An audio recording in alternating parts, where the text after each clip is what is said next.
Of করে রেখে পড়ায় মনোযোগ দেখ। মাইশা আবার কল দিতেই আপনার ডায়ালকৃত নম্বরটি এই মুহূর্তে সংযুক্ত সম্ভব হচ্ছে না, অনুগ্রহ করে কিছুক্ষণ পরে চেষ্টা করুন।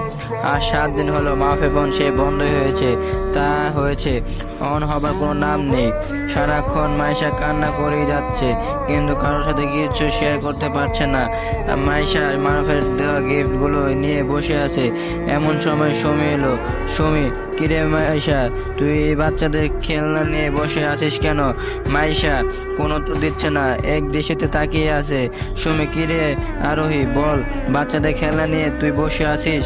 মাইশা, হ্যাঁ, এইগুলো বাচ্চার খেলনা নয়, মারুফ আমাকে দিয়েছিল।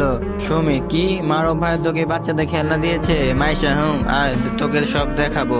সুমি মাইশার পাশে গিয়ে বসলো। মাইশা, এই যে রিমোট কন্ট্রোল গাড়িটা দেখছিস, আজ থেকে 2 বছর আগে আমি মারুফকে ধোকা দিয়ে নিয়ে এসেছিলাম। সুমি, ধোকা দিয়ে মানে? মাইশা, আর বলিস না, মারুফ এই গাড়িটা কেনার পর সারাক্ষণ এটা নিয়ে খেলা করতো। যখন জিজ্ঞেস করতাম কি খরচ, সব সমস্ত দিতে গাড়ি দিয়ে চালাচ্ছে। খুব রাগ হতো জানিস, আমাকে টাইম না দিয়ে গাড়ি নিয়ে পড়ে থাকতো। তাই আমি একদিন গাড়িটা দেখতে চেয়েছিলাম, গাড়িটা নিয়ে আসলো, আমি ছলে বলে সেটা নিয়ে আসছিলাম। এই যে পুতুল বরটা দেখছিস, এটা আমাকে দিয়েছিল, বউটা ওর কাছে আছে। বলছিল যখন ও আমার কথা মনে পড়বে বউটা দেখবে, আর আমার যখন ওর কথা মনে পড়বে বরটা দেখবো। সেই দিনগুলো খুব ভালো ছিল।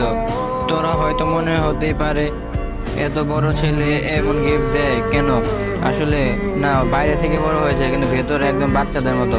খুব ভালো লাগতো ওর এমন আচরণ গুলো, বদলে গেতে ওর অমন পিচ্চিদের মতো আচরণ দেখে আমি ওকে ভালোবেসেছিলাম।